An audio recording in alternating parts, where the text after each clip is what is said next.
My friends, welcome to Diner Talks with James. I'm James. Super excited to be with you today. As you can tell, this is already a special episode. The woman next to me, her name is Tina VanSteenbergen. I'm married to her. I win. I'm super excited to have you all part of this episode and for you to get to meet Tina and learn a little bit more about our love and also our business. But more on that in just a bit, my friends. We have standards here. And just because I have a guest sitting next to me as opposed to on another screen across the country, that doesn't mean we change the standards, my friends. And so now let's kick it off with tonight's Top 3. Tina, you ready? I'm ready. Yeah, I can't believe I'm very overwhelmed. This is very exciting. You're overwhelmed? Yeah. I always get to learn about the top three before you do it. I'm never a part of it. Oh, okay. It's a whole other level. Oh, she nervous over here. Okay, all cool. Right. I didn't say nervous. Let's calm down. I'm overwhelmed with joy. My friends, let's talk about it. So first off, Tina, I think we should talk about the top 3 times that we have broken down on the road. Yeah, that's happened a few times. Perfect. Here we go. Number 3 is on the Brooklyn and Queens Expressway, i.e. the BQE, or as we call it, the Bisquick. Tina and I lived in Brooklyn for a number of years, happily, loved it, New York City, shout out. And one time, she was driving me to the airport to La Garbage, i.e. LaGuardia, and we were driving over. No, I love LaGuardia, but we were driving over to LaGuardia, and then I noticed that the car was starting to buck a little bit, and then the clutch just fell to the floor in the middle of rush hour traffic on the BQE, which is one of the main arteries of New York City. Also, fun fact about the BQE: there is no shoulder.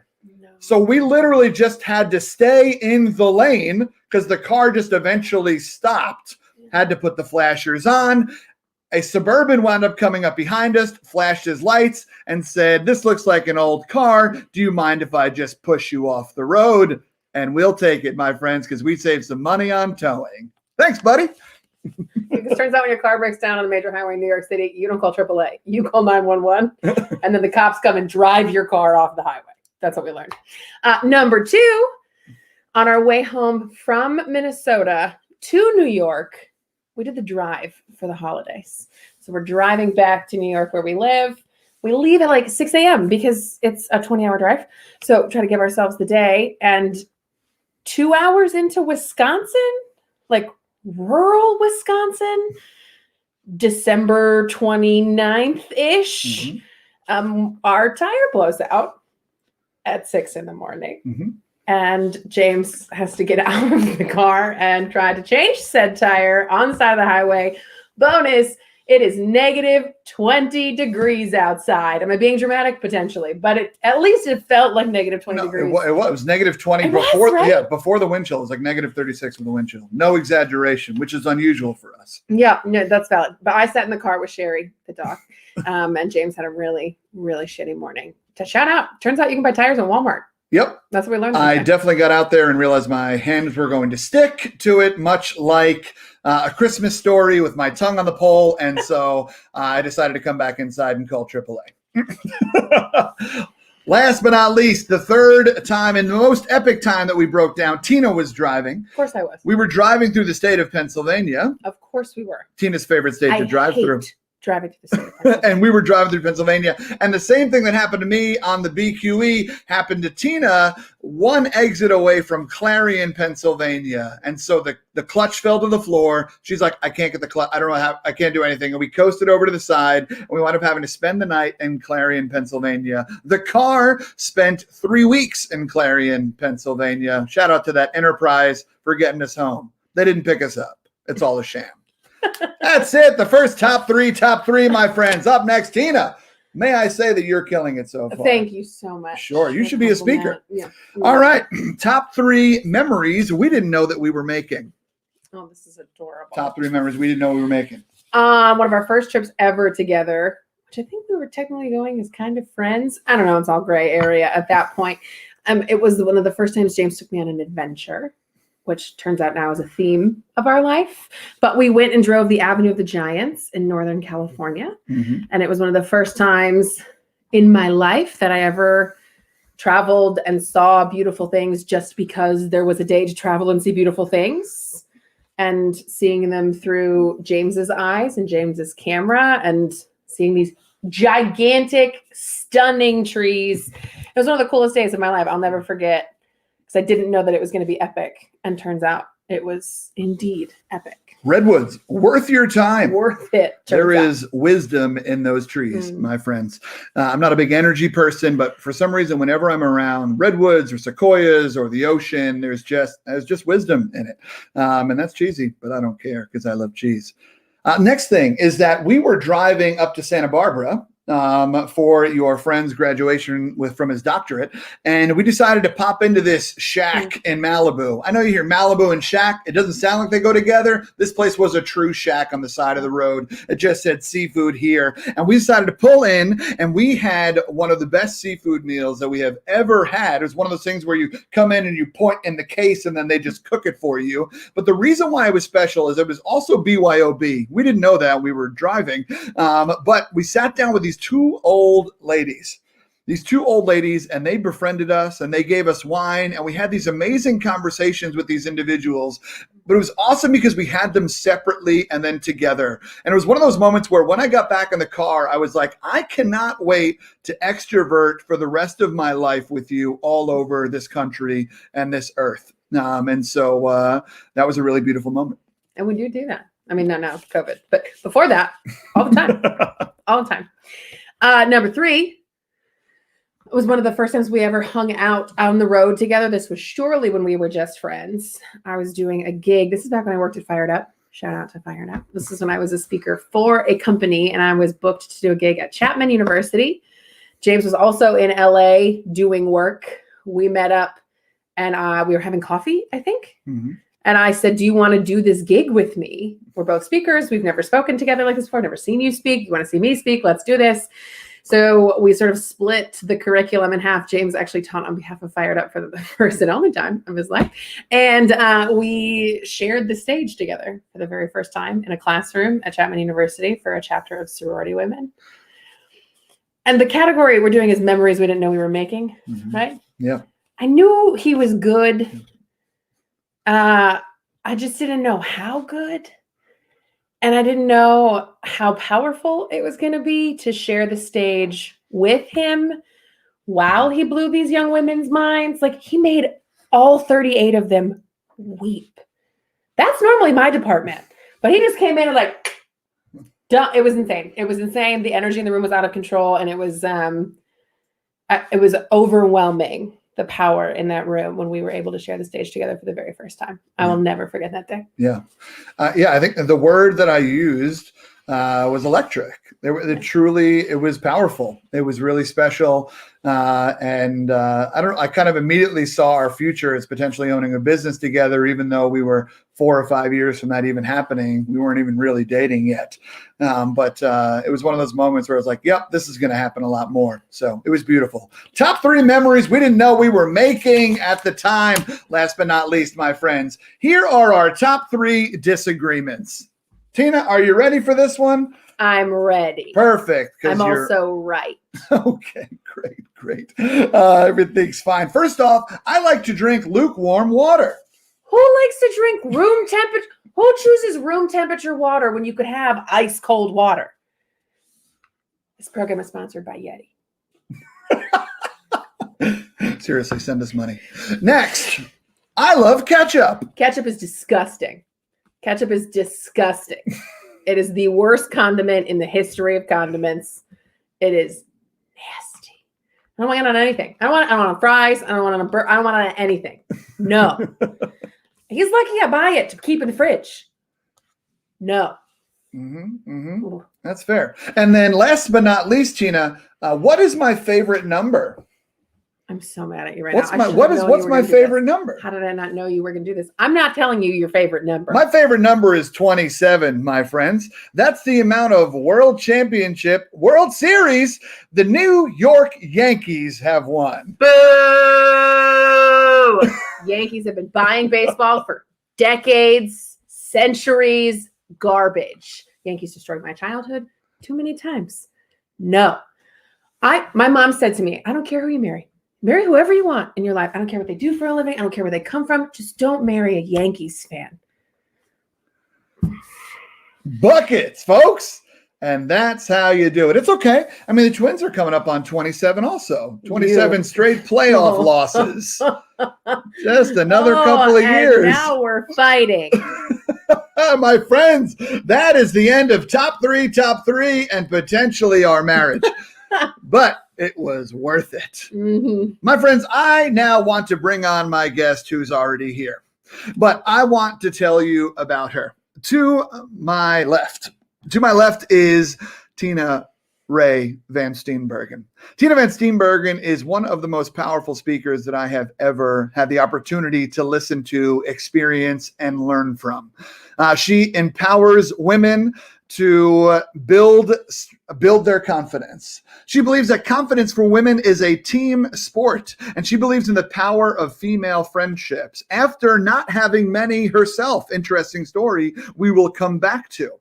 Also, she is an outrageous facilitator. She is an incredible dog mom. Sherry is back here, right here. She's dark. But more importantly than that, she is one of the few people who I let believe in me.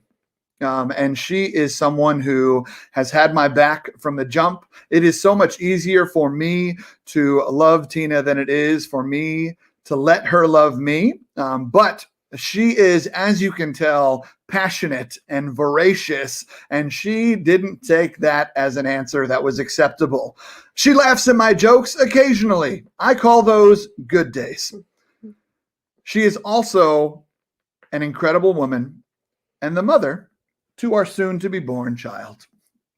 That's it. This is actually my first presentation with our child, so I feel pretty good about how it's going so far. My friends, the one, the only, the incredible, the incomparable Tina VanSteenbergen.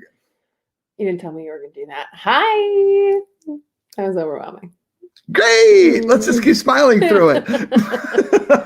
Tina, what's going on? This is Diner Talks, Tina. You've heard of it.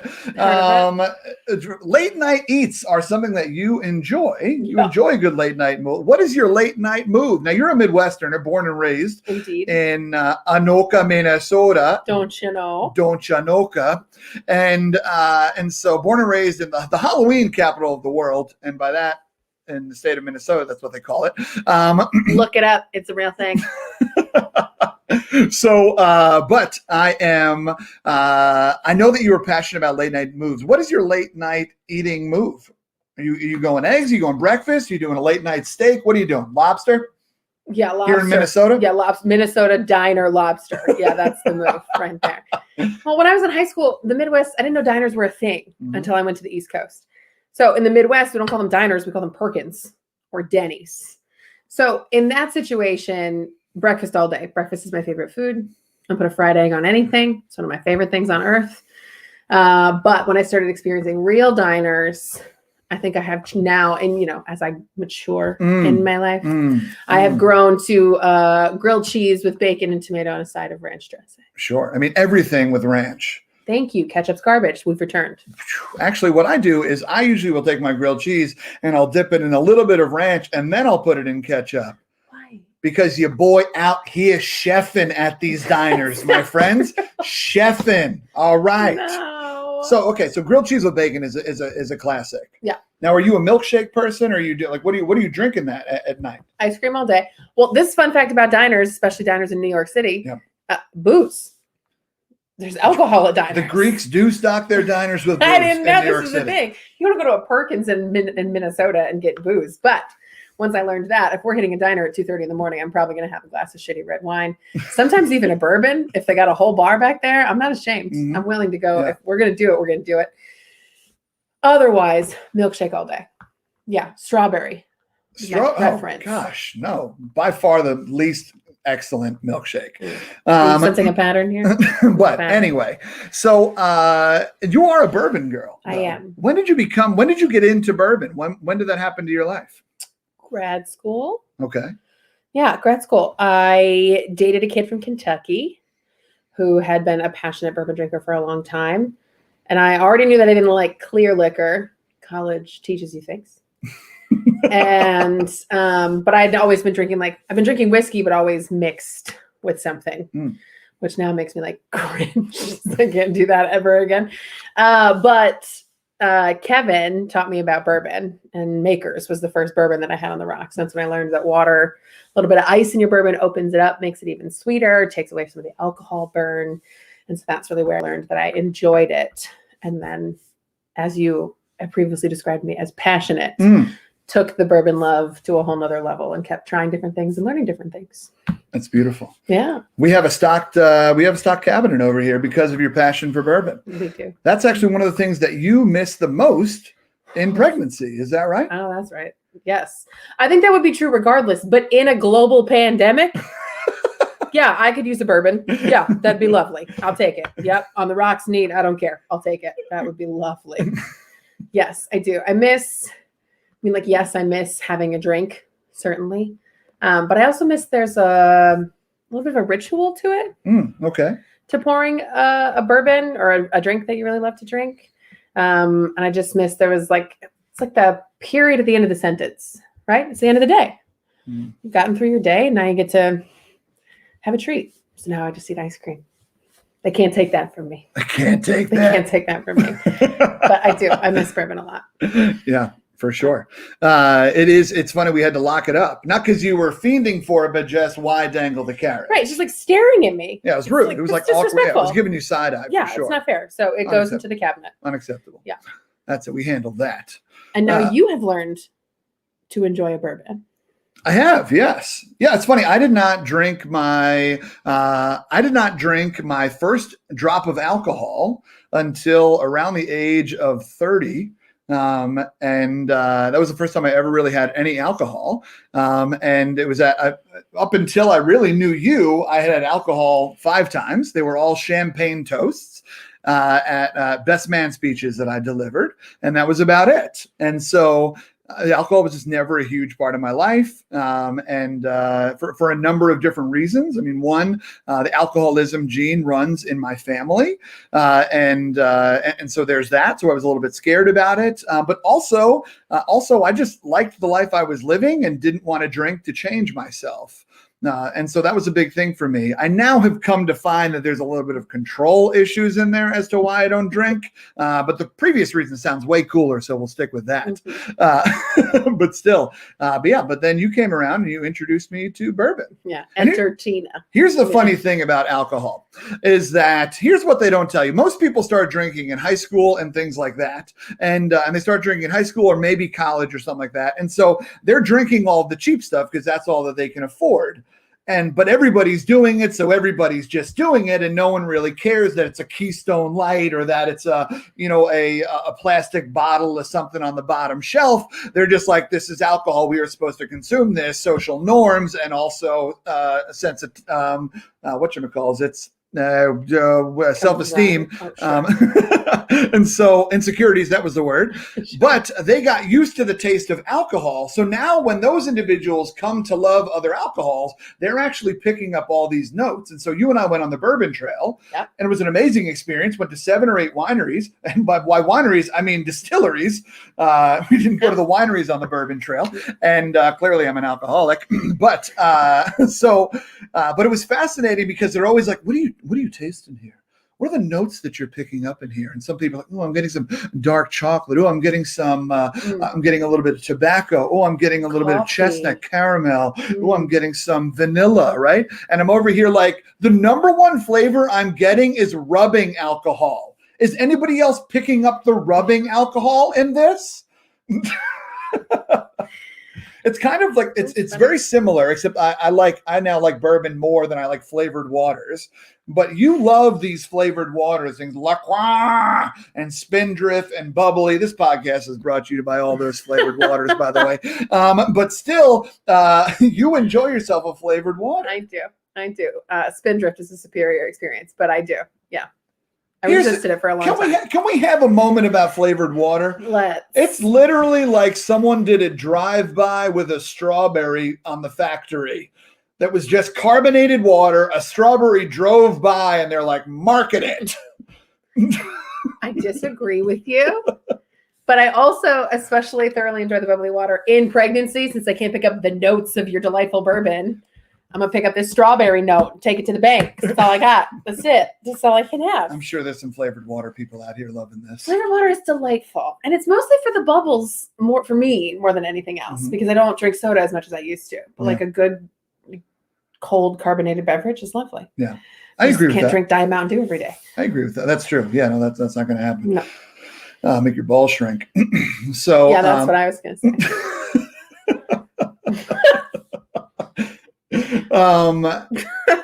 Tina, I don't want to be the one who tells you this, but I will be. Good. This feels good. You're pregnant. I am. Yeah. I am. How does it feel? Now let's back all the way up, because motherhood is something that you have always been interested in. Like literally maybe the second or third time that we ever spent any significant amount of time together, we were about to get up after a lovely sit in an art in a sculpture gallery in Minnesota. It's already false. It's already, is it? 6 months. It was 6 months in. Oh, okay. Well, that's fair. It wasn't third date. 6 months. Okay. Yeah. Okay. I agree with you. That's fair. That's totally fair. I mean, math's hard. But you pulled me aside and said, hey, before we go anywhere, I just want you to know that being a mother is something that I've always wanted to do. I'm really looking forward to it. It's something that I believe I think I'm going to be good at it. It's something that I really want in my life. And you said, if being a father isn't on your list, then we may need to talk about what we're doing a little bit differently here. And I respected the hell out of that. Right? I mean, first off, clarity always. And your ability to come up with clarity of like, this is what I want. If you don't want this, then we need to course correct. I.e. probably break up. But still, since when did you know that you wanted to be a mother? Like when did that something that happened to you? That's a good question. I don't know that I know. I was a little girl who loved dolls, American Girl dolls for life, taking care of them. All right. Taking care of them. That was so as a small child, that was always something that was a part of my life. I was actually a huge Barbie fan, which is a little crazy if you know me now. But wow, like a gigantic Barbie person. Which you hate hot pink. I really don't like the color pink and pastel pink. Yeah, there's some pink, but I've come a long way. Again, maturity. It's delightful. But I don't even know that I can pinpoint for you like a moment. Yeah. But I know that all through high school, college, I never knew what I was going to be when I grew up. Changed my major every semester of college. And even well into my 20s, I didn't never know if I was going to get married, because I didn't never know that there were compromises in my life that I was unwilling to make. And so I didn't know if I was ever going to have a husband, but I knew I was going to be a mom. I have known that for most of my life, that I will, whether I have kids physically or I adopt kids or foster kids or I will be a mom. That has been one identity of which I've been sure. Yeah. When all the rest of them were question marks. That's beautiful. So it wasn't something, I feel like there are a lot of women that are societally pressured and told, you will be a mother. You are here to be a mother, right? Which is extremely disrespectful. But that is something that women are told. Was that something that you were told when you were younger? Is that something that you remember not necessarily being pressured towards, but something that's like, it's not like you went to college to get your MRS, right? I did not. But still. Yeah, that's a good question. I don't remember feeling that way. And the reason I think I know that I was never told is because I don't like to be told what to do. And so most of the things that society has told me I'm supposed to do or have to do, I reject fervently. And so I don't believe that it was something that was expected of me in that department. Yeah. I know like my high school boyfriend and I talked about having kids when we were 20, because I grew up in a suburb where you mostly stayed and you had kids young and you become a teacher at your old high school, right? And you just sort of fall into the life that you knew. And so but again, it wasn't a Tina, you will have my babies kind of conversation, right? It was I want to be a mom too. Let's figure this out. Whenever people ask me why, I just come back to, I think it's because I have a really badass mom. I think that's why. You do. I think indeed. that's watching my mom be a mom. And of course, at 16, I didn't realize how good of a mom she was. It's one of those things you certainly figure out later in your life. But I think watching my mom was part of what made it feel right for me. Yeah. Yeah. Yeah, for sure. Especially as someone who's raised predominantly by a single parent, Yeah. right? Like, your mom is a workhorse, Yes. and is an incredible individual. I mean, Mhm. you know this. We got me out of New York City, which we didn't think was ever going to happen. I sure as hell didn't think was going to happen.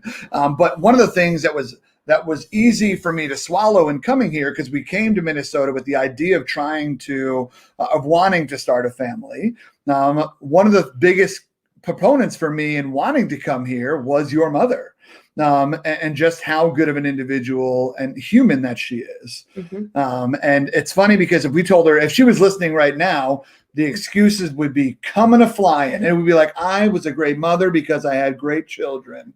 That's not really how science works, unfortunately. Neither nature nor nurture, actually. But she tries to get out of the compliments, and she's a good Midwestern. She's impressive.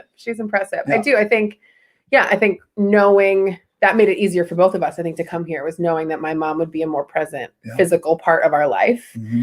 And I think my mom's parenting was a big push for me. I also think on the reverse side, my biological father is not a part of my life, hasn't been for a very long time, is just generally speaking not a good person.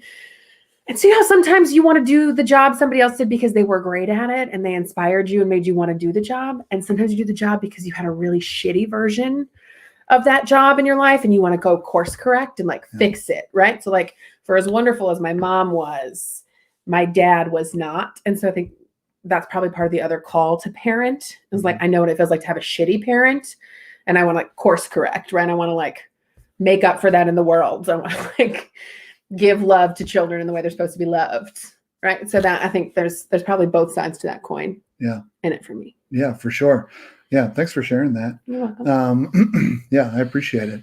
Yeah, it's so interesting where we pick up some of those lessons that we don't know that we're learning, right? I mean, our parents or those that raised us planted seeds that they wished grew faster, but sometimes they didn't sprout until I was 34, hypothetically. But still, they were in there, and then they eventually did pop up, and you're like, oh, I remember a man told me that one day. That man may have been my father. But it's so interesting for sure where we pick up some of those lessons, and so.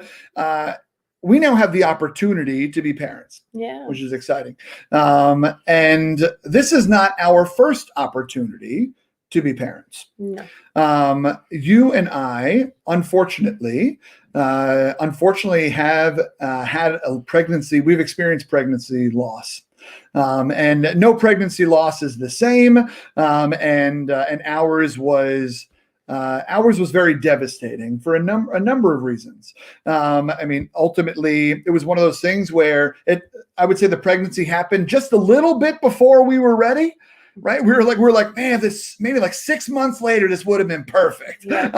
But you can't help when things like that happen. I mean, you can technically, but still, we thought we had helped, but still it happened. And so at first you get nervous, and at first you're like, is this what we want? Are we going to be okay? We weren't planning, we weren't anythinging. And then it happened. And then we made the decision, 8 weeks in to be like, no, let's go. Let's figure, when are you ever ready for this? It's something that everybody tells you. When are you ever ready for this? And then, unfortunately, and devastatingly for you and I, around 20 weeks, well into the second trimester, we lost our child. And it was, I will never forget being in the hospital and hearing the silence of the nurses. Yeah. The silence of the nurses, and then the whispering to the doctor, and then we'll be right back. Yeah. And I gotta have somebody take a second look and whatnot. And it was I will never forget the silence because you and I just had a banging lunch at one of our favorite places. Okay. Shout out to El Centro, and getting them chilaquiles, still our Wi-Fi name. And and so, but we went in bright-eyed and bushy-tailed, and really excited. And because we had committed at that point, we had already started making plans to move to Minnesota. I had already started looking at daycare centers and things like that. And then the whole rug was just pulled from under us. Yeah. I'm curious for you. What was it like? What was it like to be so close to almost having this lifelong idea that you knew that you wanted in your life? And then just to have it completely ripped away of nobody's faults other than an absolute freak genetic 1 in 60 or $80,000 chance. Turns out we're very lucky in the saddest way. But what was that like in that moment? I guess this idea of like, oh, I can have it, and then we can't. Yeah. Yeah. I'm a different person because of what happened to us and because of that loss. I'm not the same human that I was before, which is interesting for me to say because I'm a super self-aware person, somebody who knows who I am and I'm confident in my, right? Like, and so to have, right. And they say motherhood changes you, right? Like we know we are, at least I understand the idea of it. Right. And so to start to wear the identity, start to put on the hat of motherhood, right? Yes. To start to make decisions like parents, like for us to leave Brooklyn and move out of our 600 square foot apartment, right? Big decision. For us to start to make decisions about blocking my calendar, which sounds silly, but our work is such a huge part of our life. And so start to allow yourself to start to dream. And many pregnant women, I of course can't speak for everybody, but many pregnant women don't really allow themselves to dream until they're making out of the first trimester because there's so much that could go wrong in the first trimester. And because it was a surprise pregnancy for us, I did not allow myself to experience any joy, any enthusiasm until we were out of the first trimester because it was so scary. The whole thing was scary. And then we got out of the first trimester and it was like, oh shit. Okay. We're going to have a baby. We got ourselves a live one. Right? Yeah, right? Exactly. I'm going to be a mom, right? Yes. And start to put the pieces of that life of ours together. Yeah, I subscribed to fatherly.com's blog. I was like, I got to do some reading. Yeah. And then all of a sudden, you're not. Yeah. And there's several moments in our trauma that I will never forget. And one of them was the day after all of our procedures and things like that. And when you become pregnant, it becomes this like huge part of your identity because it literally shifts everything about the way that you live your life, including how often you use the bathroom and what clothes you're allowed to wear. Like it shifts everything. Yeah. And then all of a sudden I was sitting on the couch and was like, I'm not pregnant anymore. And even that, like, I don't even know that I don't get to be a mom because I was still stuck in that. I'm not even pregnant anymore. That's real. And that, like, that physical, right? That was the first, like, whoa, everything in our world has changed. And then because I couldn't have this identity that I wanted, I like compartmentalized it and pushed it all the way to the back of the closet. Yeah. And I said to the agency I was working with at the time, I was like, if I don't get to have a kid, I want to work harder than I've ever worked in my life. Like I want to do more gigs than I've ever done in my life. Like if I don't get to do this, then I'm going to do this instead. Yeah. And our baby was supposed to be due in March of 2019. And in 2019, I think it did 77 speaking engagements. Correct.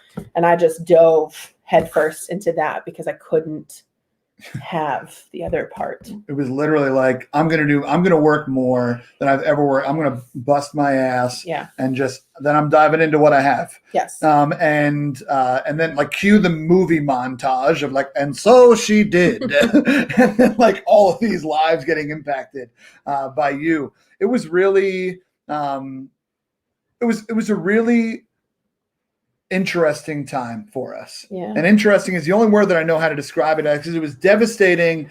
It was absolutely devastating and horrific. And it also made us fall in love even deeper. Yes. 1,000%. And there's times where loss can push you apart, right? Yes. The different grieving patterns and whatnot, and so but this did not, and we really did. We pointed the ship at our businesses, and we said, well, let's bust it. Yeah. And it is.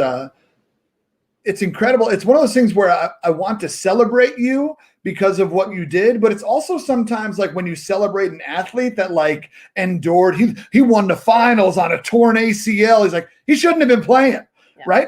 And so like, it's kind of like the things that we choose to celebrate as strength are oftentimes a little bit weird when you actually unpack them. Sure. But that is indeed what you did that's where you found your strength, or your, like you said, your compartmentalization. And it was really incredible to witness. But you also took the moments that you needed to take. And that's what I admire about you is that it wasn't just like, screw it, I'm gone, right? Like you still had these moments where you let your heart feel what your heart was feeling. And we let loss happen to us, and things like that. And so I still don't know how you were able to juggle it all, because as the man in a relationship, in a relationship like ours, turns out nothing. I mean, very minimal things are happening to me genetically. Sure. and scientifically and inside, right? Like not a lot's changed. I mean, don't get me wrong. I'll also have some more ice cream because it's the right thing to do, but nothing chemically changed within me. Yeah, we call that biological privilege in this house. Oh, hang on. You mean to tell me that men have privilege? Listen, it's a whole other podcast. I guess we'll come back to that. It's a whole other podcast. But yes, for sure, we got another example of male privilege. And so, but yeah, it was incredible to witness, but also like it was a little bit eggshelly of like, sure. what do you need right now? Yeah, I bet it was hard. And I think one of the reasons that we were able to remain close or even grow closer was because of the way that you showed up to support me. In just an authentically James way of like, what do you need right now? How can I help? Let me cry when I need to cry. Let me not talk about when I need to not talk about it, right? You let me sort of write the rules in that department, which I needed. And I don't think you're wired to do it any other way.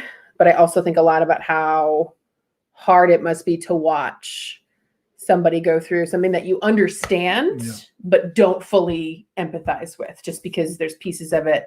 Didn't happen to your body. Sure. Right? It happened to our family.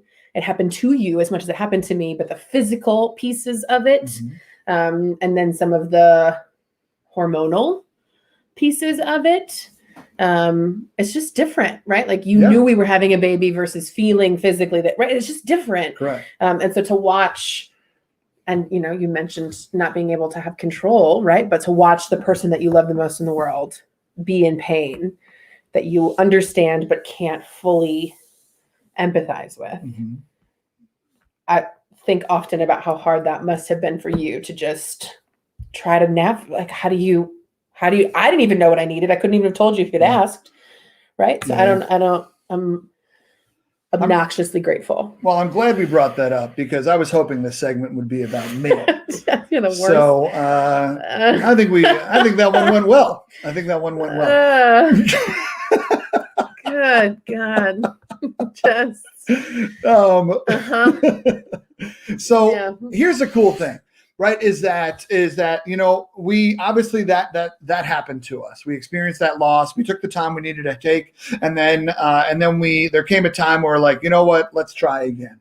A mutual decision in a beautiful place. And also we went to Italy for a month. So we're like, this feels like a good place to at least try and practice. All right. And so, you got a hunk of a mozzarella over here. Am I right? Whoa. Am I right? Oh my gosh. Remember when he said I only laugh at some of his jokes? Not that one. Oh, well, that'll come around. Yeah. So, but we are now at the place where, it took us a while for that again to work. Sure. And there was again some doubt and like, well, it happened last time. Why wouldn't it happen this time? But now we get to be parents. Yeah. And that's pretty insane. Yeah. This little human is coming out in early January, ideally. Fingers crossed. Between the two of us, certainly will be someone who shows up on time and follows all the rules. Absolutely. So yeah, this feels like that'll happen right on time. Yeah, I agree. Mm-hmm. So, but now that we have passed the 20-week mark, which is really huge for us. We didn't tell anybody until after 20 weeks because of what had happened to us prior. So now that after the 20-week mark, we have gotten to where we we just crossed into the third trimester, which is overwhelming. So now like it's happening. Yeah, turns out. Right? Like the landing gear is coming out. Yeah. The runway is in sight. We got to use travel analogies for you and I. Yeah. And right, the flaps are coming up. Except, are you talking about my body like I'm an airplane? Anyway, so I think that the point is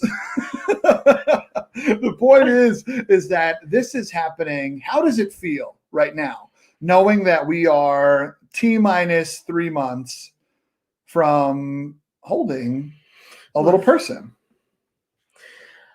I don't know how many times if we're playing a drinking game for how many times I say the word overwhelming on the podcast, because that's where we're at right now. I don't. You got a big interesting count going for me, so don't worry about it.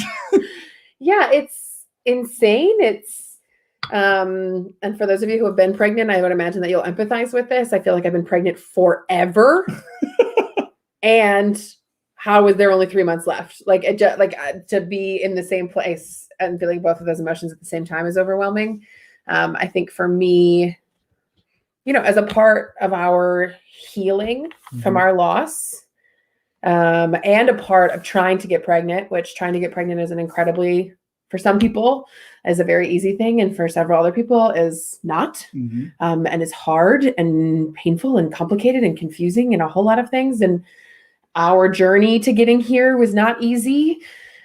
And at one point, you said to me, which I don't think is ever easy for a partner or a close friend to say to anybody, but you said to me, I wonder if it's time for you to talk to somebody. I mean this in the kindest, most loving way possible, but it feels like the stress of trying to get pregnant is really overwhelming you right now. And I wonder if it's time for you to talk to somebody. And like telling anybody that it's time to talk to a counselor is like not an easy conversation to have, especially not when that person is your wife. Yeah. And especially not when that person I'm gonna need to see you tomorrow. Especially because we were quarantined. This was like March. That's real. And so it was like difficult bomb to diffuse. There was a bold move. Sarah. It was a bold move. And I did not enjoy it for the first 24 hours. Those were a quiet 24 hours. It was quiet in our house, which is not normally a word used to describe our house. Quiet uptown. Keep going. Yeah, okay. And starting to talk to a counselor for me started with trauma work and like reliving the trauma that we had experienced in our pregnancy loss. Yeah. This has a point, I promise, because part of the trauma work was allowing myself to finally admit what I wanted without being afraid. And so this counselor that I'm working with had us do a meditation. And the question that was asked over and over again for 13 minutes straight of this meditation was, when you think about the life that you want, what do you see? And over and over and over again, all I could think about was some nurse or doctor putting a tiny human in our arms. And I don't know, without you saying, Tina, it's probably time for you to talk to somebody, without me doing that work, without that counselor making some of those suggestions, I don't even know that I'd be able to tell you right now that being less than 3 months away from that tiny human actually being placed in our arms is, I'm not scared. Labor, I'm scared of. That shit's terrifying. But like I'm maybe more confident about this than about starting my business or going into business together or when I get on stage and do my job. Like, I just know I have finally let myself, after all that we've experienced, accept the fact that this is what we're supposed to do. I know it. And I'm, of course, I'm not ignorant or naive to how hard and scary it's going to be, but I just know that it's what we're supposed to be doing. I'm excited. I think it's going to be amazing and terrifying and exhausting and overwhelming and all things. But I also think it's going to be, it's what we're supposed to do. So I think it's overwhelming in really wonderful, positive, badass ways. Yeah. Yeah, I agree with you. I mean, I think, I oscillate between overwhelmed and very excited and it's cool, it's Wednesday, right? Like it's this weird mix of things where it's like, again, nothing's happening to me, and so I'm like, oh, what's on my calendar today? What do I want to do and be unhindered doing? Right? Like, and so there's days like that where I'm like, oh shoot, right, having a baby, what do we need to do? What's going on? I got to do this. Fortunately, I love to research things, right? Yes. Like I create my own consumer reports. So like I love to do that, and that's where I dive in. That's where I try to be helpful, and whatnot. But I think it's also, that's my little ways of trying to control certain things too, right? Like which one of these strollers is not going to kill my kid, kind of thing. And so, but also overwhelmed. And I think for me, what the overwhelmed side of it comes from two pieces. And I love what you shared. I think for me, when I think about the overwhelmed piece of it, it comes in two pieces. The first one is, oh my God, my life, right? Sure. Like we live a really cool life. Yeah. We get to travel. We get, you and I have a goal, and this is our goal also when the kid comes. But we have a goal of living somewhere else on this earth for at least 4 to 5 weeks a year. Right. And that's a goal that we will do with our child as well. We've already started talking about it, and that's amazing. But we also travel a butt ton for work and whatnot. And so one thing that you always hear about with parents is that presence matters. Sure. And so, but something also that you hear about with parents is that if you love what you're doing, then that energy gets transferred into your house. Sure. Right. Because you're coming home and you're happier and you're feeling fulfilled. And we can tell when we are next to somebody who is fulfilled, and we want that for them. And so it's this weird push-pull of a situation. And so there's that overwhelmed side of it. And then the other overwhelming part of it for me is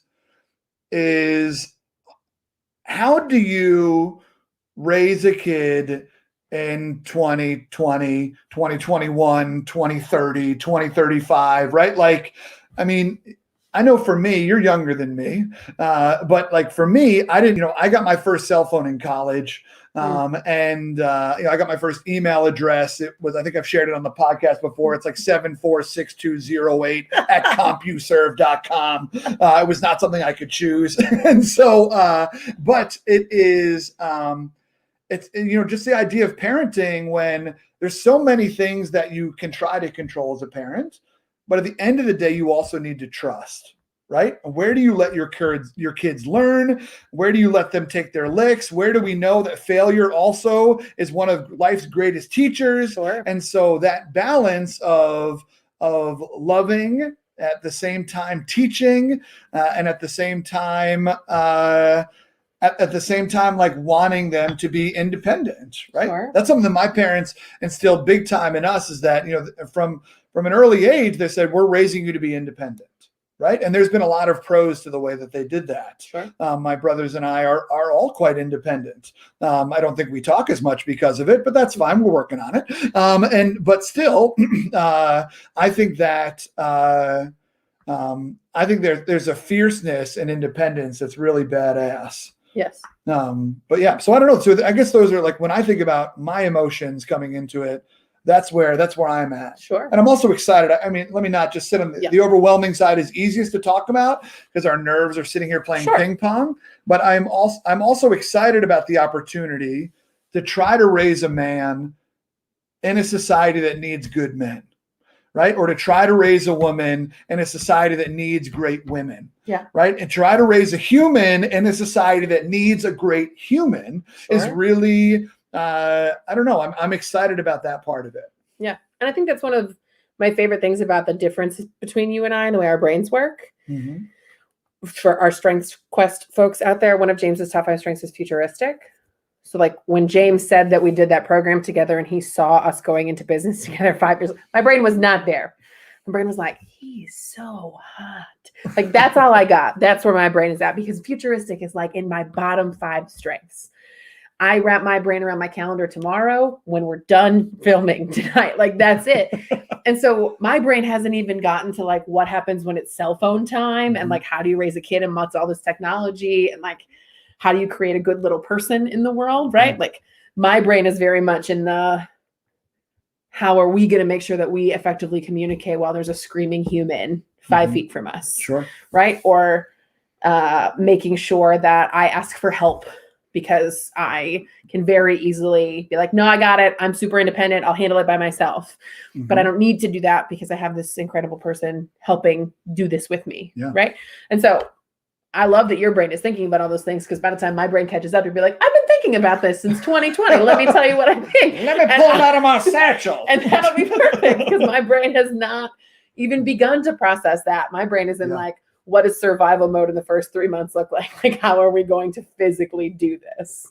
That is where my brain is living right now. And that's, I think, one of the cool things about the way that we balance each other is that my brain isn't 10 years ahead of us and yours is. And that helps us in several ways. I hope so. It doesn't help my nerves. That's for sure. That sounds overwhelming. But yeah, I think it does help. But we do have that interesting kind of push-pull in our relationship. Yeah. You think about where the kiddo's going to go to college, and I'll figure out how to change a diaper. And then we'll teach each other. So I'm in. Go team.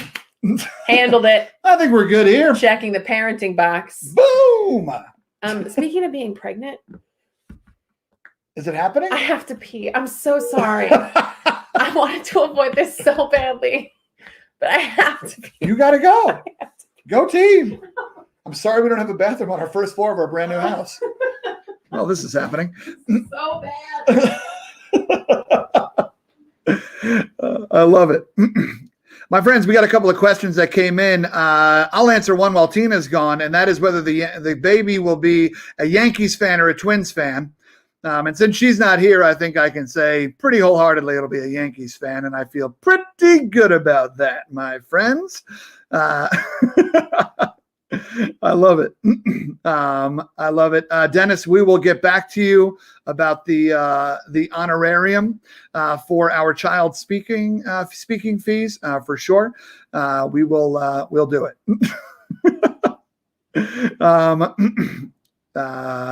What else do we have? Thank you for all of you that also, Martha likes room temperature water. Kristen Cardis's team ketchup. This is amazing, but she's got some folks over here. Team Ice Waiter. Brian Cotton.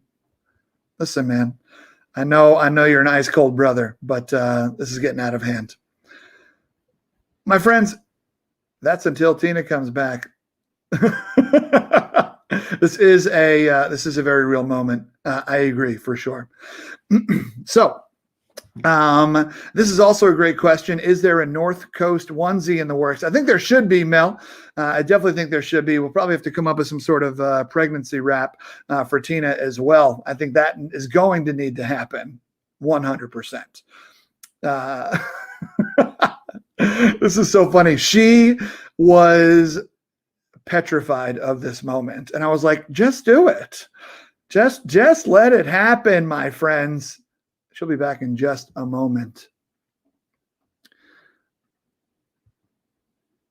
It's like a little bees ready to comes over twos doos, a little pullins and a luxurious trimmings.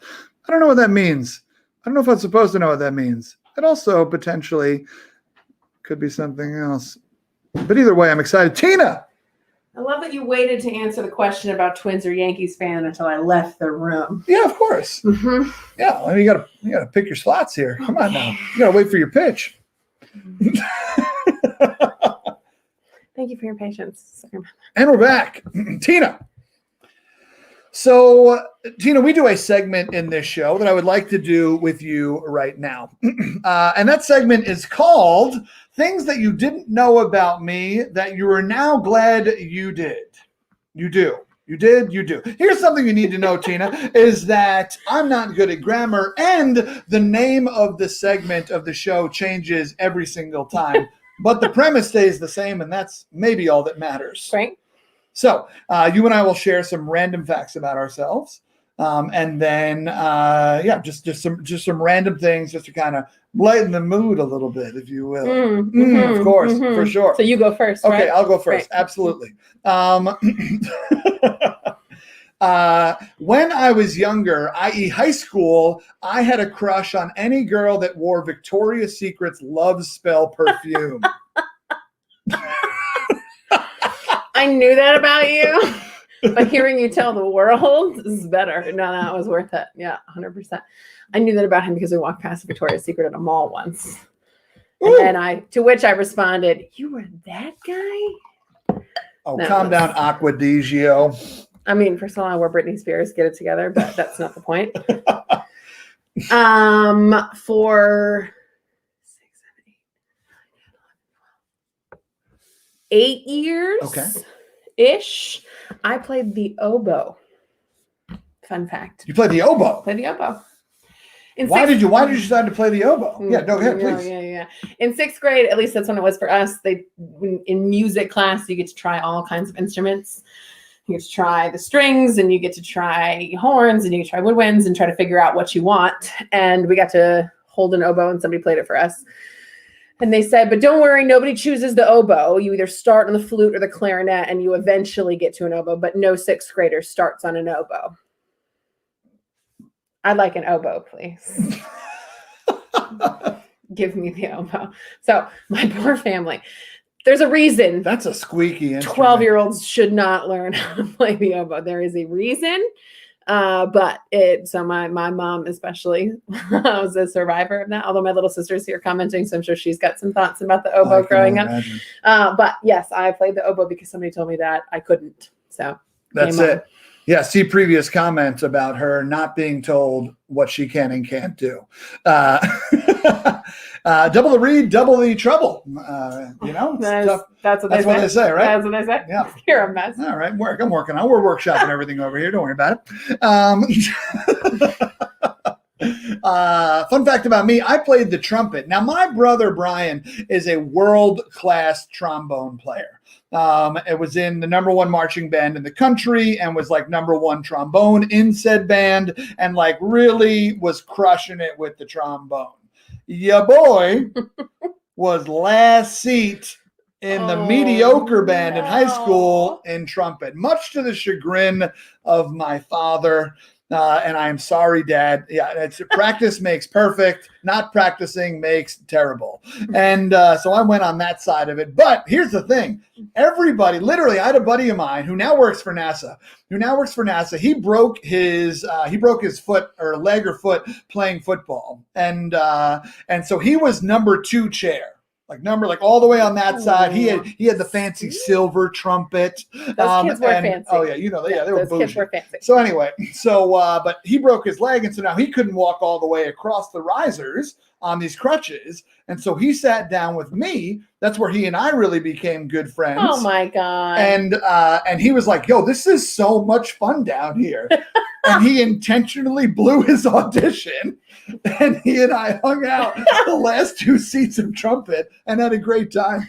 Of course he did. Yeah. Yeah. No, that's perfect. That's fair. I'm glad I now know that story. There it is. Yeah, there it is. Fun facts about me. I have 2 tattoos, and I still have my tongue pierced.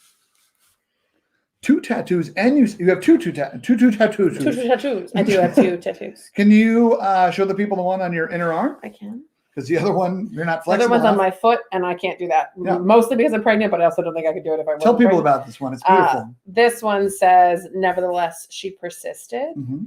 And it is in my mother's handwriting. And my sister has the same one. That's beautiful. Yeah. You love it. You love for that. sure. 2 more planned, at least one with my sister. So Well, I mean, we got to celebrate our RBG, RBG the way she needs to be celebrated. Gotta do it. Yeah, for sure. I do not have any tattoos. I have thought about getting my grandfather's signature. I was named after my grandfather. That'll be my fun fact. My grandfather is James Taylor, not the singer, but it turns out we do love the singer. Yeah. And Mom sang Rockabye Sweet Baby James to me growing up. Insert the awe moment here. And but my grandfather is my hero. He rose up to being second in command of the NYPD. He helped bring down Son of Sam. He was there for the Harlem riots, the subway fires, and a lot of these iconic New York moments. And beyond that, he just was a man who did the right thing always. And he's just an incredible, the definition of lead by example, humble man. And so I've thought about getting his signature tattooed on my forearm. And that's the closest I've ever come to a tattoo, is thinking about that. Will you do it? I don't think so. I'm not sure. I don't know. I oscillate back and forth. I don't need it, Sure. right? But yeah, it's not one of those things where it's like, I need this, or my life would be incomplete without it. Well, sure. But if we had that thought process while we shopped for furniture, our house. Let's not talk about furniture shopping right now. All right, we are large Americans. Plus size folks needs quality, expensive furniture. I'm not disagreeing. I'm just saying the fact that the reason is I don't need it is not normally a reason something doesn't happen in our household. That's not typically the like. Let's not get into the details. Okay, cool. All right, let's jump back in, Tina. Okay. So, what is one thing that you are excited to teach your child? Oh, that's badass. What is one thing you're excited to teach your child? Takes a slow sip. Perfectly timed. So, can I tell a story? Please. I'm a professional speaker, after all. When I was, I don't know, 7th, 8th grade, it was really trendy to have your first initial on a necklace. You know this is true because now it's coming back, because it was true in the 90s and now it is fashion again to have your initial. And so I told my mom for Christmas, all I wanted was a T to put on a necklace and to wear my initial around my neck like all the cool girls who also wore Britney Spears perfume. That's all I wanted. And then Christmas came and there was a little tiny box with a charm underneath the tree with my name on it. I was like, yes, this is my ticket. This is it. I'm going to be popular now. And I opened it on Christmas Day and it was a K. So close. Spoiler alert. My name is not Christina, nor does it start with a K. There's not a K initial in there's not even a K in my name. And there's a lot of letters in my name. K is not one of them. And I was so confused and tried really hard not to be a dick. But in my brain, I was like, what the? Like, Mom, one job. I didn't know that I needed to tell you my initial when I said I wanted my initial. P.S. My first initial is your first initial. So like, how did we miss this here? And so I just looked at her confused and said, it's a K? And, this is returning to the point that my mom's an incredible human being. She said some version of, Tina, we don't need any other reasons in our life to think of ourselves. We think about ourselves every day. What we need in our lives are more reasons to think about other people. And so the K stands for kindness. Because every time you would touch it and think of yourself, I would rather you touch it and think about being kind to other people.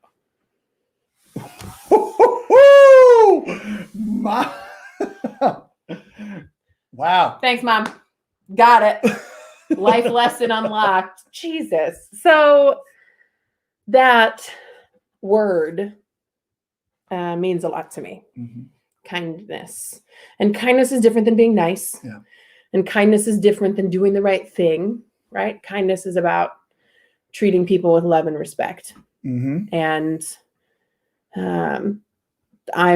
I don't know that I'm going to get our child a charm with the wrong letter on it to teach some massive point on Christmas morning at 6 a.m. But like the idea that if you are going to interact with humans in this world, you should do it with kindness. Yeah.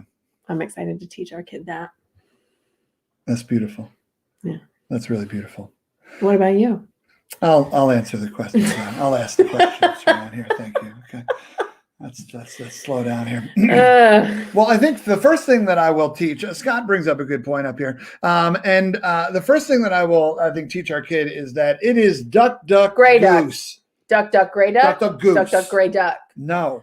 Yes, Scott, you get No one knows. No one else knows. Can you explain duck, duck, gray duck? Because there's only one state that does this. Let me pause for a second. We're still coming back to what lesson you'd like to teach our child. I mean, we'll do see. this a lot and We'll see. you convince your guests to move on and then they don't come back. I'm not a guest. I live here. So we'll come back to that. Okay. The game Duck, Duck, Gray Duck is a game played by children everywhere, just named wrong in other places in the country. In Minnesota, we called my whole life, it has been Duck, Duck, Gray Duck.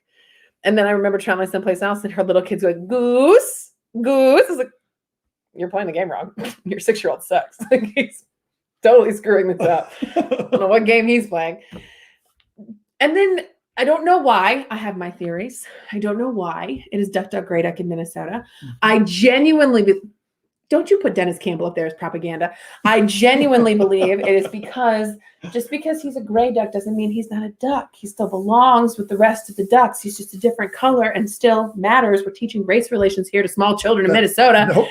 That's not true. But it would be, how dope would it be if it was true? But then when we play the games, instead of saying, we go duck, duck, and then you go purple duck, green duck, and then you like trick these kids out and they think they're going to get called because they think you're going to say gray duck, but you're saying green or grape or whatever. It's so much more fun this way.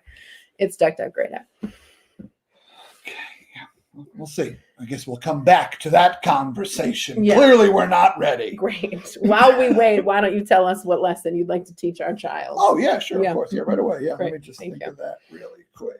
Mhm, Probably yeah. could have been thinking of it during the middle of your The Duck, Duck, Gray Duck your story. Gray Duck monologue. How much more fun does that sound to play Duck, Duck, Gray Duck? So much more fun. Don't answer. I know the answer. I come from an efficient part of the country. We don't need these extra syllables. Efficient that is the word I would use to describe New Yorkers. Mhm. That is true. Thank you. With that being said, what is something that I am excited to teach our child? I am excited to teach our I'm excited to teach our child that to do what is right than to be right. Mhm.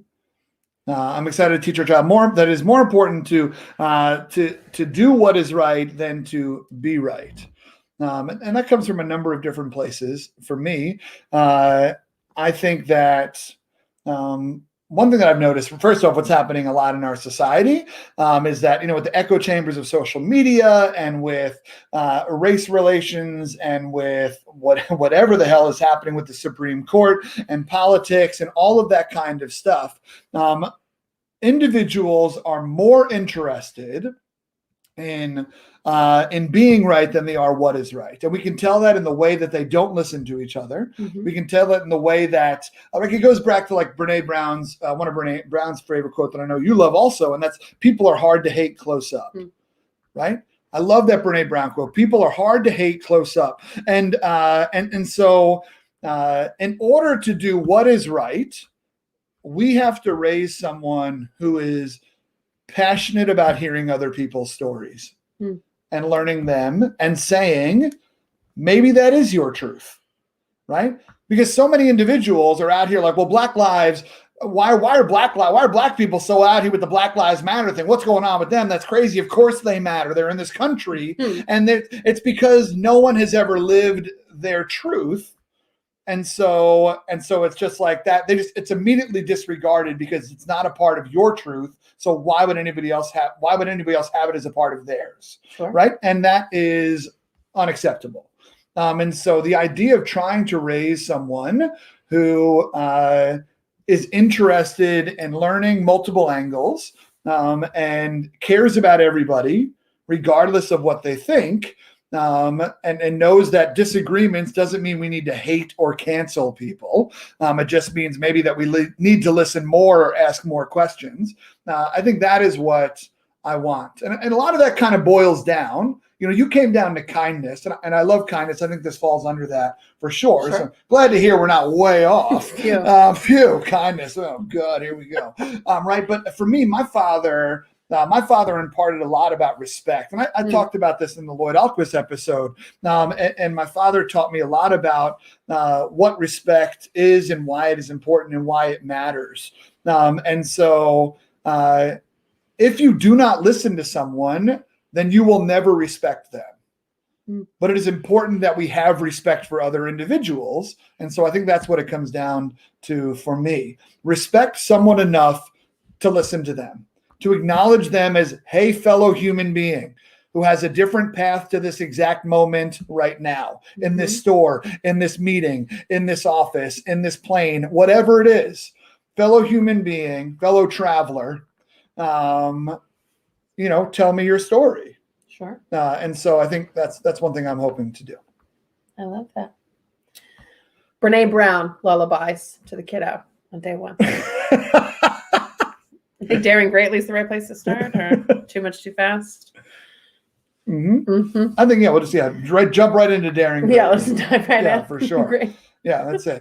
You got shit all over yourself. Let's talk about shame. All right. It seems like a good time to bring up shame. Look at yourself. Clean yourself up.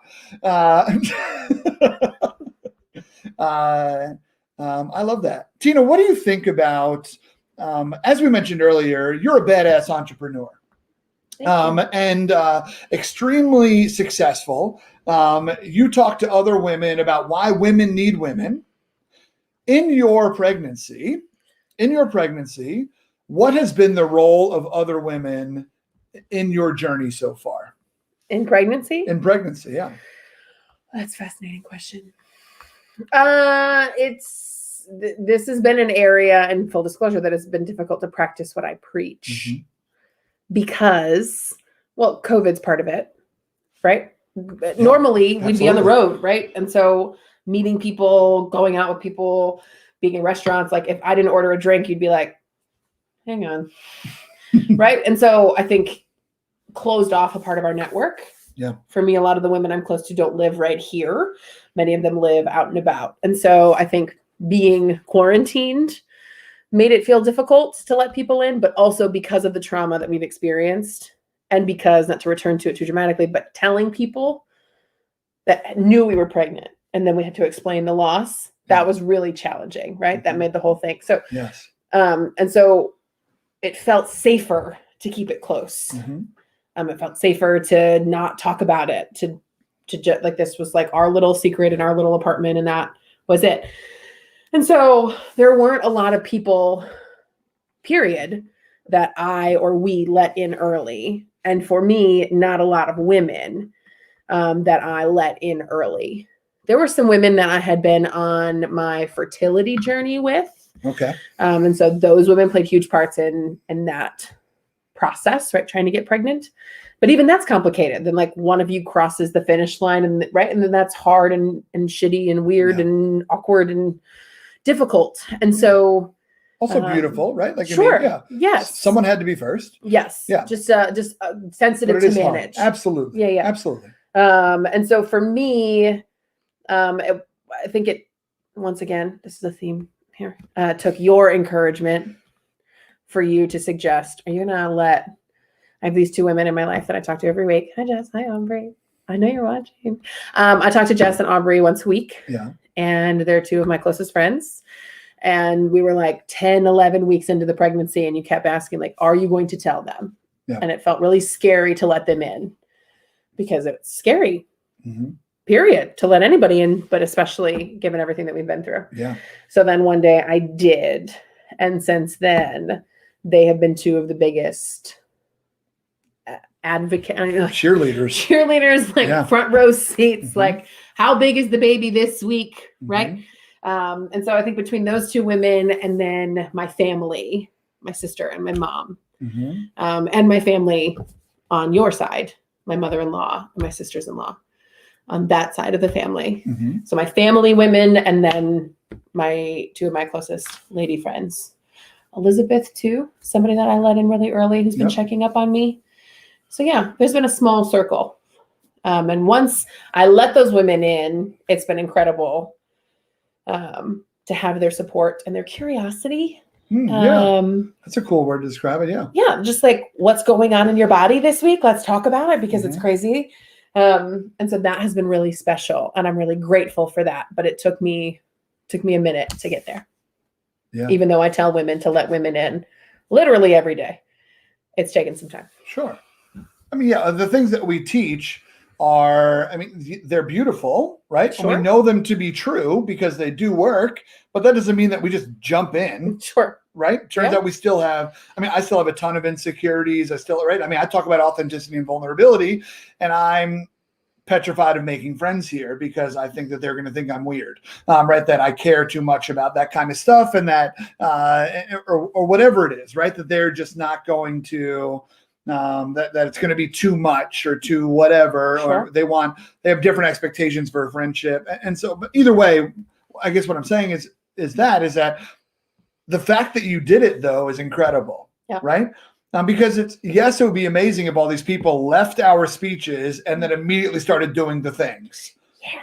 But that's not the way it works. No. It goes back to what we were talking earlier, where you and I are professional seed planters, and we've both received emails, DMs, or whatever from people 3 years ago that were like, hey, you said a thing to me once, and turns out it was right. Sure. And it's a beautiful thing, right? But yeah, that's awesome. That was just one thing. I guess I've never asked you about that. Is in thinking about what you teach, what does that look like here, and how does that feel?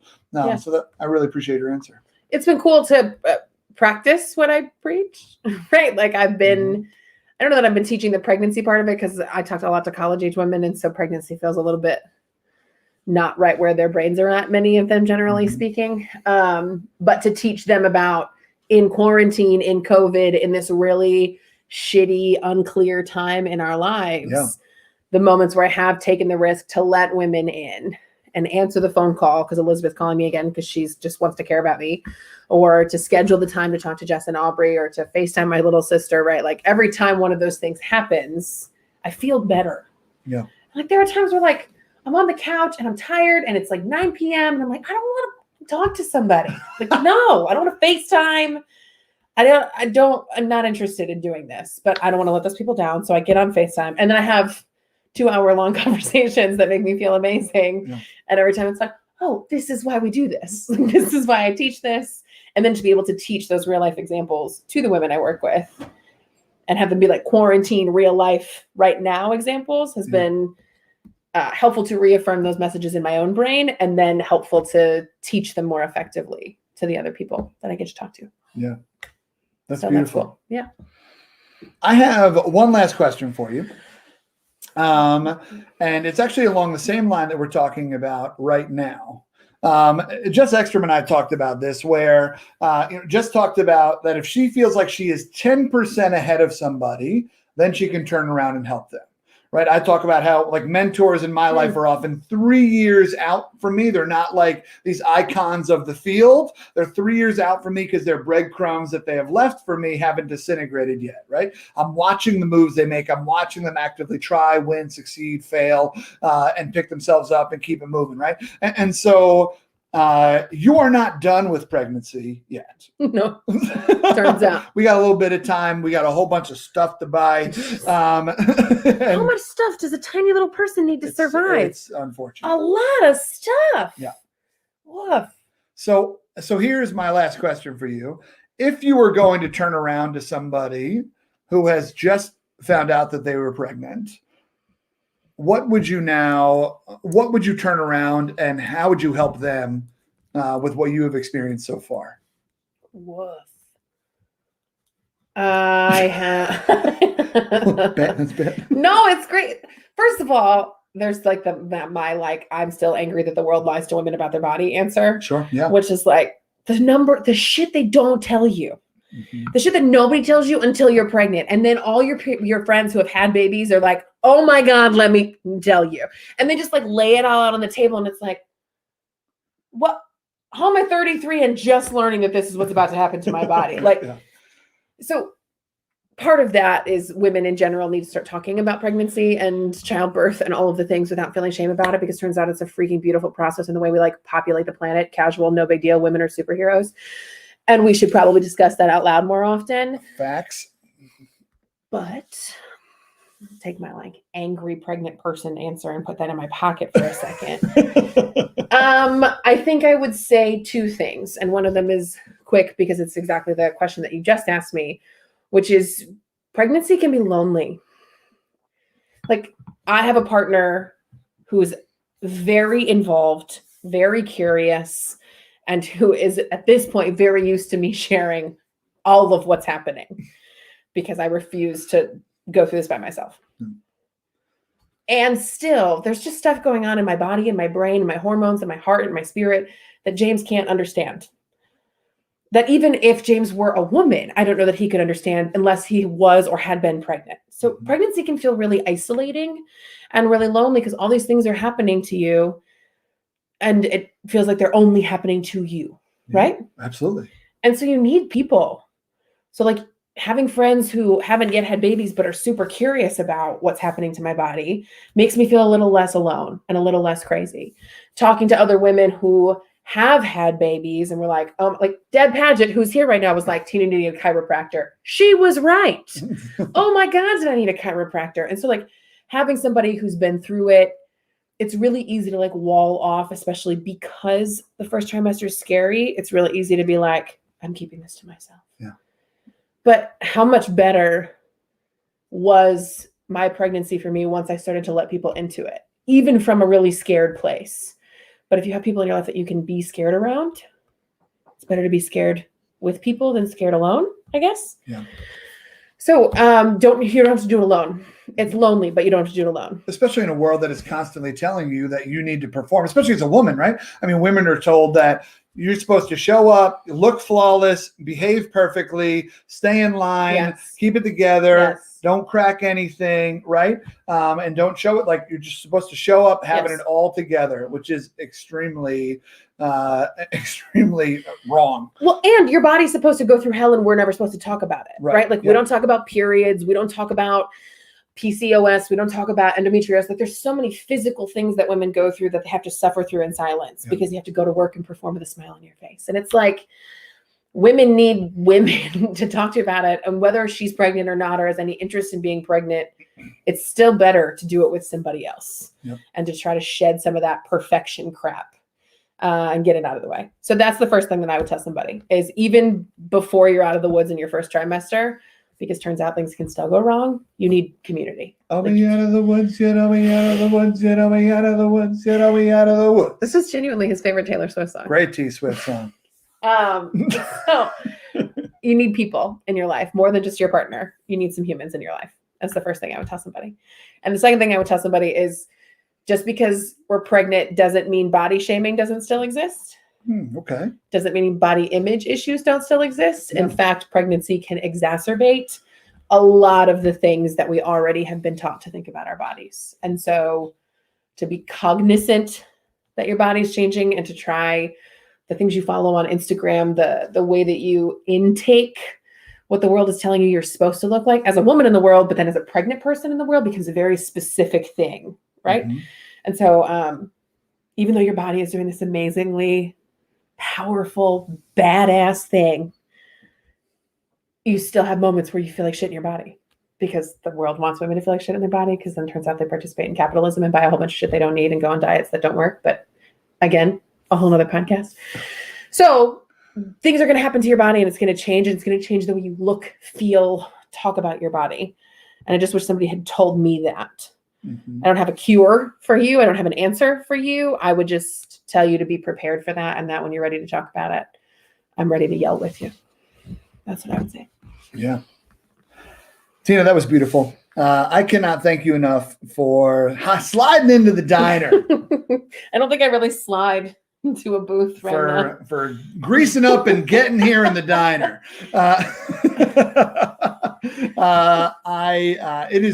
It's always an honor to hear the way your brain works. And so thanks for coming and wanting to hang out with us here in the diner. I hope you'll hang out. If people have some questions, would you be willing to, if people have questions about you and I and our relationship, or about what you spoke about motherhood, or I mean, obviously you talk to women about why women need women. If people have questions about any of those things, are you down? You down? Well, I'm pretty shy. Okay.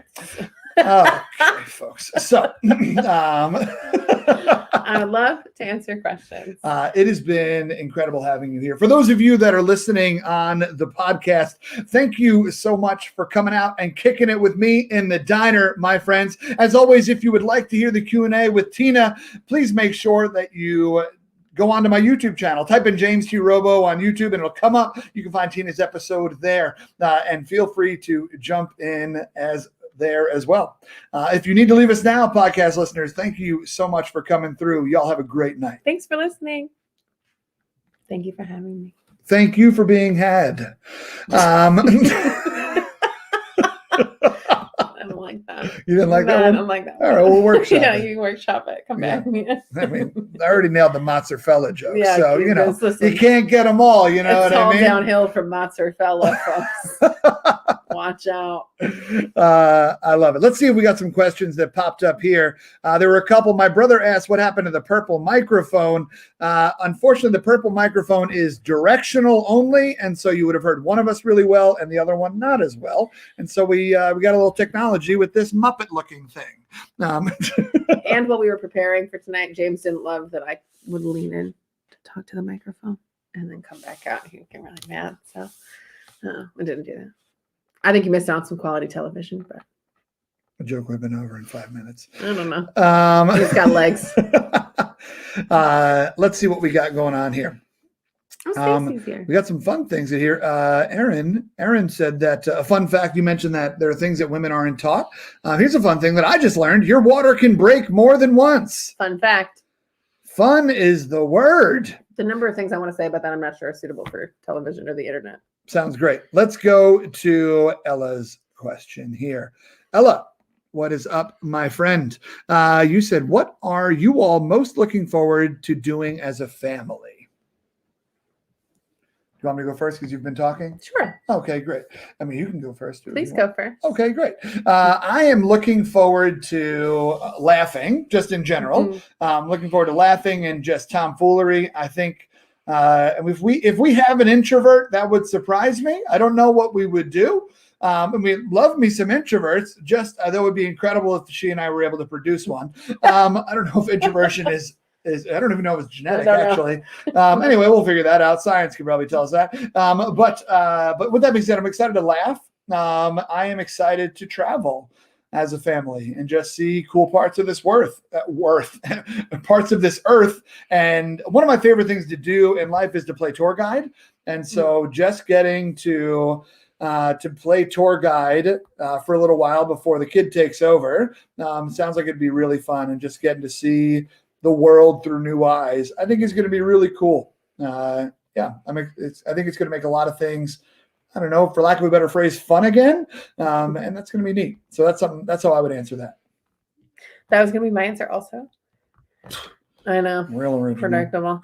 I'm really excited we didn't travel a lot. I mean, we were very fortunate and got to travel a few times when I was a kid, but it was just different. It wasn't, not in the way that James and I travel and are able to travel because of our jobs. And so the idea of getting to show this little person how much there is outside of our tiny little universe of home, I get really excited about, because I didn't know what else was outside my tiny little universe until I went to college. So I get really excited about that.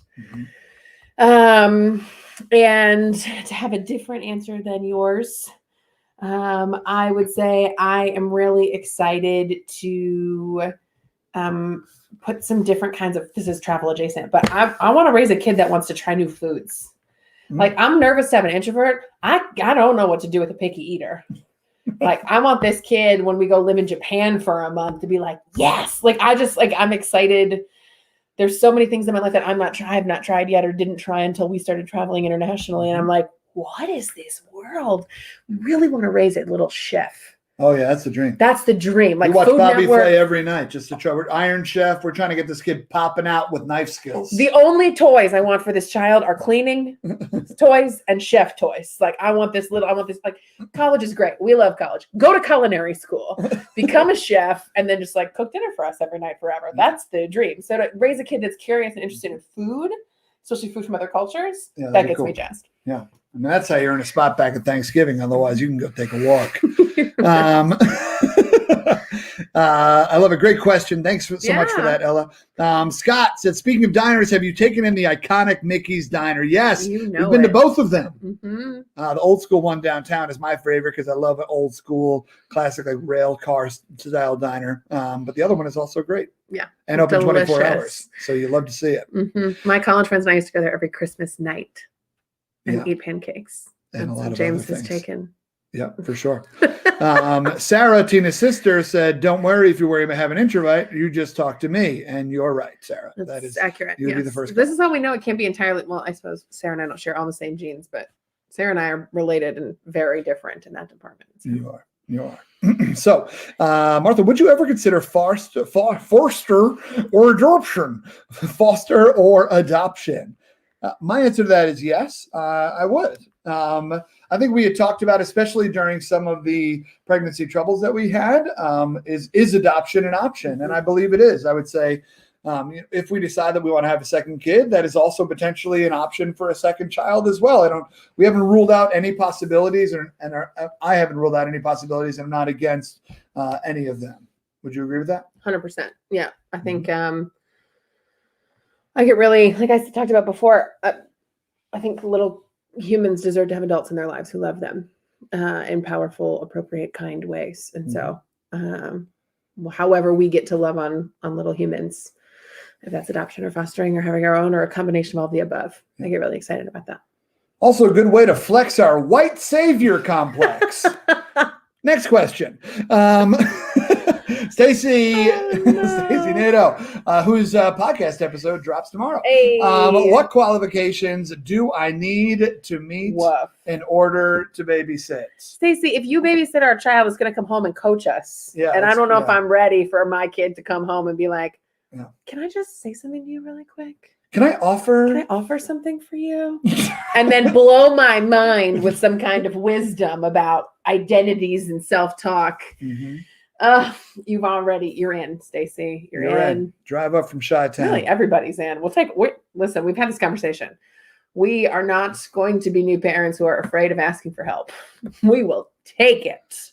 We are firm believers of it takes a village. Indeed. I think that's actually pushing us further apart is that we are not letting kids be taught by multiple adults. And I think that's something that is hurting us. But anyway, we can come back to that later. Thanks. Ashley, thanks so much for coming, friend. Have you planned a baby moon? We planned a number of baby moons. Which one's happening now? That's the better question. Originally, I think we were talking about going to Switzerland. And then we were talking about going to the Bahamas because it's one of the few places that doesn't have Zika. Remember Zika? Remember when that was what we worried about? Remember that? So yeah. And then we were planning on doing a really beautiful tour in the Northeast. It is a fun fact. My parents are celebrating their 50th wedding anniversary on Friday, which is really beautiful. And that's incredible. So we were going to tack on. So we were supposed to meet them in upstate New York with the rest of my brothers, sister-in-laws, kids, and stuff like that. And then we were going to go spend a week driving around New England and being leaf peepers. Because we stay basic in these streets. I'm out here hunting these apple cider donuts and cute photo shoots, friends. But now we're staying in the state of Minnesota, and in a few weeks we're driving up to the north shore of Lake Superior and going to a town called Grand Marais, which is supposed to be really beautiful. We have we rented an Airbnb right on Lake Superior, and I think it's going to be beautiful. I don't think there's going to be any more leaves up there, but it's still going to be beautiful. It's certainly not what we thought we would be doing. But I think it's going to be really lovely and just an opportunity to get away for a few days. Yeah, for sure. Great question, my friend. Thanks for letting us reminisce on what could have been. I'm just kidding. We're really excited about our plan. Christina Parle. What's up, Christina Parle? Hi. Parlay with Parle. Of the things you've learned in 2020, what is the number one thing you want to teach your tiny human? This is a dope question. Great question. No surprise from Christina Parle. It's something that I thought of right as soon as somebody said what's something you're excited to do as a family that I thought of after we moved on. So this is a perfect question. I'm excited to, I don't know what it will look like. We need to show up and listen. That is what I have learned in 2020 as a white person. And it is powerful to show up and listen. It is probably more powerful to show up and listen than it is to show up and talk. Mm-hmm. That's what I have learned. And so the idea of taking our tiny humans to the George Floyd Memorial, I wanted to say protest, but I'm hopeful. I don't know how many more times we're going to need to protest when police kill an unarmed Black person. We'll be there when it happens. But bet your ass, right? The idea of showing up, not to take over the space and not to talk, especially to teach a child that from two public speakers who take up an awful lot of space talking in the world. And try to do so with kindness and respect and civility and all the right things. But to show up and shut up is something that I have learned a lot about myself in 2020 and can't wait to teach that tiny person, but also bring them to those moments. I don't want to tell them about protests. I want them to know what it feels like. I want them to be there and listen. And I want them to do that from a very young age. Yeah, So I agree. That's what I'd say. We do well in our family. We're very fortunate to have to be doing well in our careers and to make a good amount of money. And so it is very easy for you and I to stay on the philanthropy side of service, right? Here's some money. Oh, you need some money? Take some money. But I think it will be very important for us to make sure that, like you said, we're getting in there and actually putting in the work and showing up. So yeah, I would then say, to take it a different direction, I think 2020 has also reminded me that you just got to keep moving. You got to take the moments that you need to, and listen. If it sucks, it's allowed to suck. Let it sit in the suck for a while. But at some point in time, you got to get up and move. We are not stagnant creatures. At some point in time, you make the choice that this is your life to live. Regardless of the circumstances happening around you, you got to make the choices to keep yourself in motion. And I think that's been a big thing for sure. So that's what I would also say. Also, therapy is worth your time. Shout out to therapy. Worth it. Yeah, love it. Great question, Christina. Really appreciate that one. Next, Deb. How is Sherry taking the pregnancy? Sherry, how you doing? Didn't even move. No.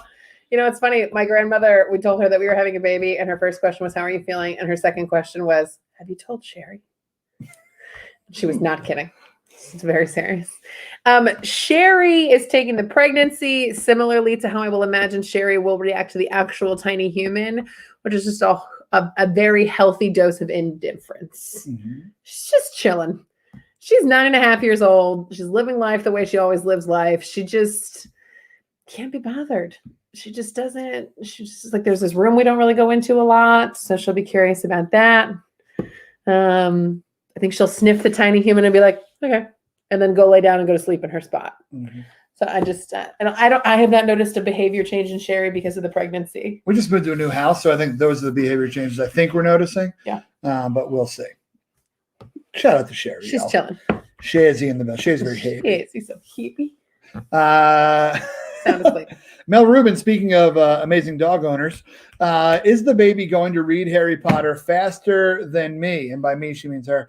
I have some catching up to do. You do, Mel Rubin.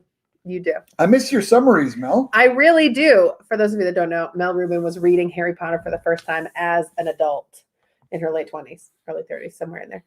And then watching the movies and logging it all on her Instagram story. It was totally worth your time. Yep. High quality content, even as somebody who's not a Harry Potter fan. Accurate.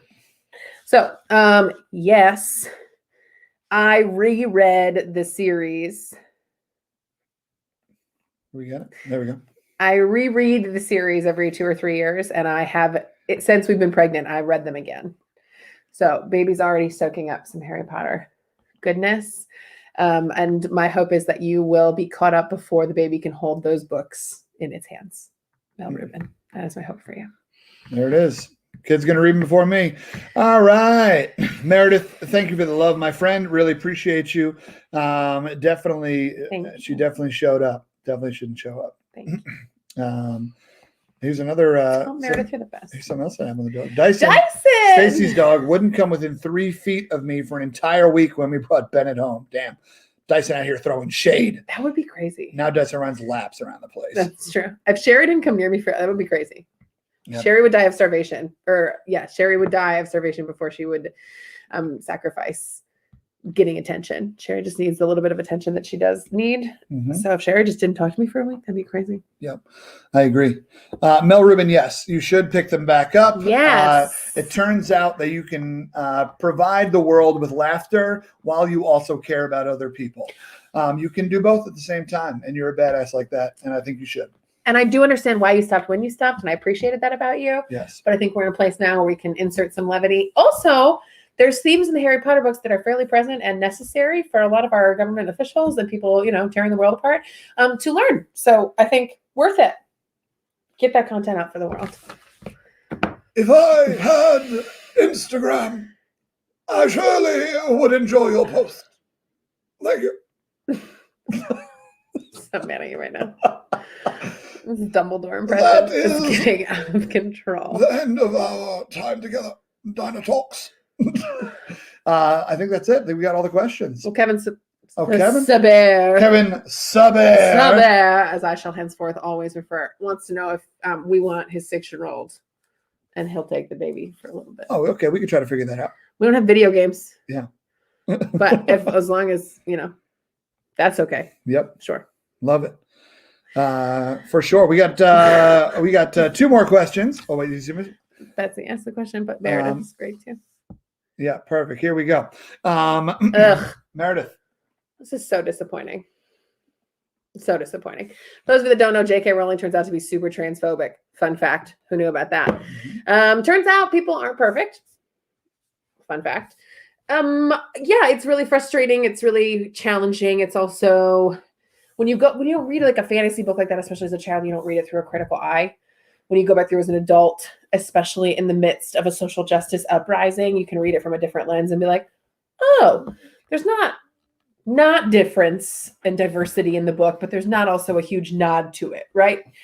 But still, the themes of Harry Potter are like, especially between the Muggleborns, that this is a whole other thing but there should be, the whole point is that it doesn't matter where you come from. It matters how you show up in the world.